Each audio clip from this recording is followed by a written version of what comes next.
So Asia is the preferred region at the moment, but from my perspective, I'm still looking at 7 to 8% growth in 2021 on a GDP basis. And I think when you look at Asia, it's basically, I think you take one from the basket of the technology, more leverage towards global trade, i.e. Korea, Taiwan. I would prefer Korea in that space. I think you own a little bit of the Hang Seng. Valuations there are quite attractive, and also growth in Hang Seng tech.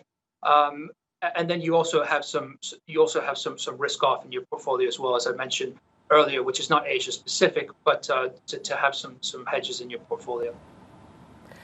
Thomas, I keep wondering, though, if any downside to risk assets is limited by the fact that one thing remains constant. The Fed liquidity measures are not going away anytime soon. Yet you've made the point that as economic data improves, perhaps we get into this environment once again where good economic news is bad news for the market in terms of expectations of the Fed. Does that still hold, though, given that the Fed has made this move to average inflation targeting and wants to signal that, look, it is staying pretty much in accommodative mode for the foreseeable future? Well, I think monetary versus fiscal is quite different. We talk about good news is bad news. I mean, bad news has been good news for basically 10 years now, where we have that Fed put the backstop.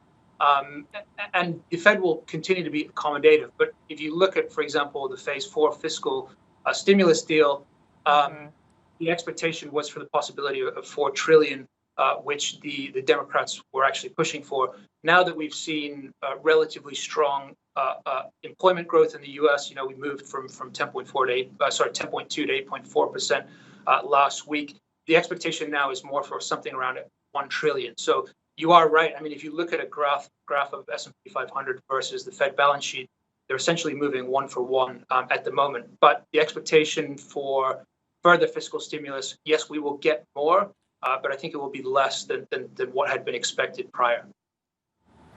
And do you think this is going to be quite damaging in terms of the economic impact? Because the data, even let's take last week, I mean, the non-farm payrolls report did surprise to the upside for many. But what happens when all this stimulus goes away? I think that's the big question mark over the market. Yeah, and that's been the question mark for a long time. And I think if you look at expectations for interest rate policy next year, market is not really expecting any interest rate hikes. In fact, probably interest rate cuts into next year. The possibility of moving to yield curve control, further fiscal packages. So I think the Fed will remain accommodative. But at what point do we start to look into the future and realize that if we do see inflation, what impact is that can actually have on asset prices? And I think that's the concern at this point.